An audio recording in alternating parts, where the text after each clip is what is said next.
Hi everyone, I am Mohit Bhatt, and today we would be discussing about the web services and cloud computing architecture. We all come across many applications on the internet and we interact with those applications. But do we know how we are actually interacting with those applications? What is the concept behind the networking that we use? How we are able to call a request and we get a response for that. So we would be discussing all those things today. We would be covering RPC, SOAP, REST, and cloud architecture. So let's get started. First of all, let's understand what is remote procedure call. So when you make an application, you first of all run it on your computer. And you know that when you run it on your computer, you cannot host it to the other people. You can make your computer a server, but it is very difficult for you to keep it running all the time because a person can come to your website or to your application at any time of the day on any month or any you can say at any time, so you need to be up for all the time. So for that, we take a remote computer, we deploy our application on a remote computer, or you can say a server, and those servers are set up as they keep running all the time, 24 hours a day. So now the question comes like how we are able to call the methods that we call on our system on our local host same way on a remote computer. You might have used CMD or you might have used those Linux commands like mkdir and other system calls and many procedures. But we do that thing on our computer. So what if we want to do same thing on the remote computer, on the server, on the cloud? For that we use remote procedure call. It is a client server based model that was initiated and it was used. um, it is used at present also, and it was used mostly before the REST and the other architectures came. There are subroutine calls and function calls there, but there were some disadvantages of the RPC. Like in what happens in RPC, like there is a client stub, you call the client stub, it packs the data and then sends to the server, and then server's stub extracts the data and then send to you back. There were different um, frameworks for different languages like Java, RMI, and Corba, and different things were there for the RPC. But there were disadvantages like it was very slow and it was consuming a lot of network, and the cost for a RPC call was very much. Uh, so that was not an efficient way to make the network flow like this. It was actually a protocol.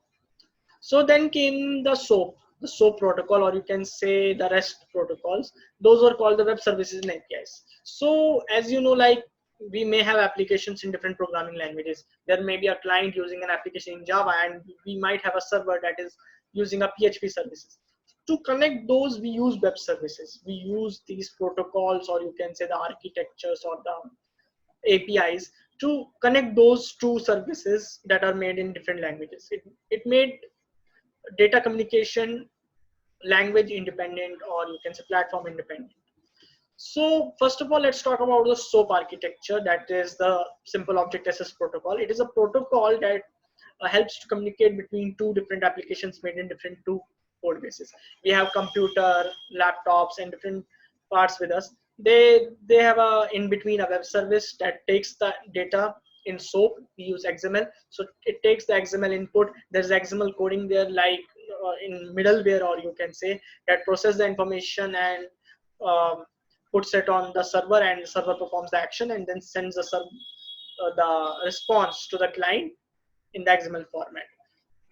So SOAP is a stateful configuration, uh, is a stateful protocol. Like in this, if one's connected to the server, it remains connected until the client disconnects from it. But in this also, there were some disadvantages that poses us to take the REST API. Like it only used XML as a message transferring language. There nowadays we have HTML, text, and JSON that was not suited by the SOAP. And then came the a major issue that was it consumed a lot of bandwidth because there were different files for all the URIs, WSDL files for the URIs. There were some benefits also, like SOAP has inbuilt security. That is a case that it is used quite a used, not much, but 20% application. So now coming to the this RESTful APIs, or you can say RESTful services. In RESTful services, what's the difference is that we can use any language, XML, JSON, HTTP, REPROM. First of all, the main benefit, or you can say the main difference between the SOAP and this RESTful services is that RESTful services uses HTTP methods to interact with different applications.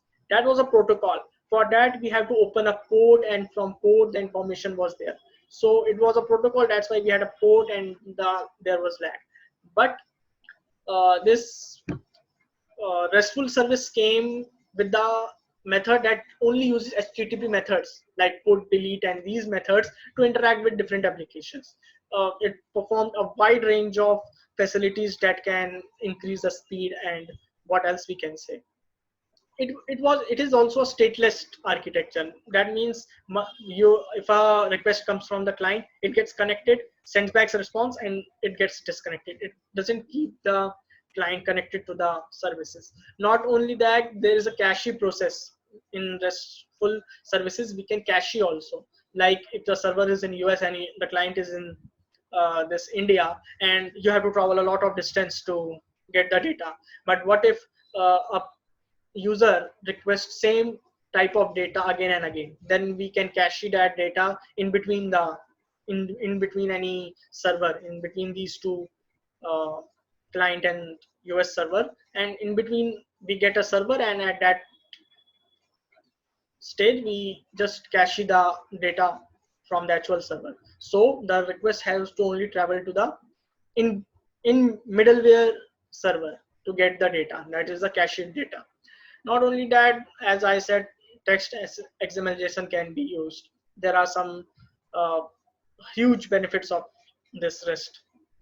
Now coming to the virtualization and cloud servers, as we know, I said we have a remote computer, we have remote clouds, and we have the remote operating systems. So I would not go deep into this concept at present, but just briefing you about this, what actually is virtualization and cloud servers. So we have used virtual machines, VMs on our computer. So what happens, like the hosting providers or the cloud providers uh, came up with an idea, like we can make a computer to host multiple OS. As present, we can only run either Windows or Linux on a computer. But what if we want 3-4 OS, different OS to work on this computer, so that we can fulfill the demands of the clients? For that, virtual machines came, and that hardware infrastructure was there. We have a virtual machine, and on top of virtual machine we have the OS. Then came the cloud concept. That cloud concept used containers. So in those, what happens, like we made containers in our operating system, and these containers were so efficient that it differentiated like it was 5 different computers. So if there were 5 containers in a computer, it differentiated, like totally differentiated the hardware requirements and all the file managements, such that it doesn't affect each other. And then we have dedicated servers, and we have private servers. We have virtual private servers, or we can say we have shared hosting providers that shares the common directory, but just divides those disk or the directory in different parts. All these services and RESTful services and virtualization has helped to attain the internet to host multiple applications with high speed and high speed data. So that's it for today. uh, thank you very much.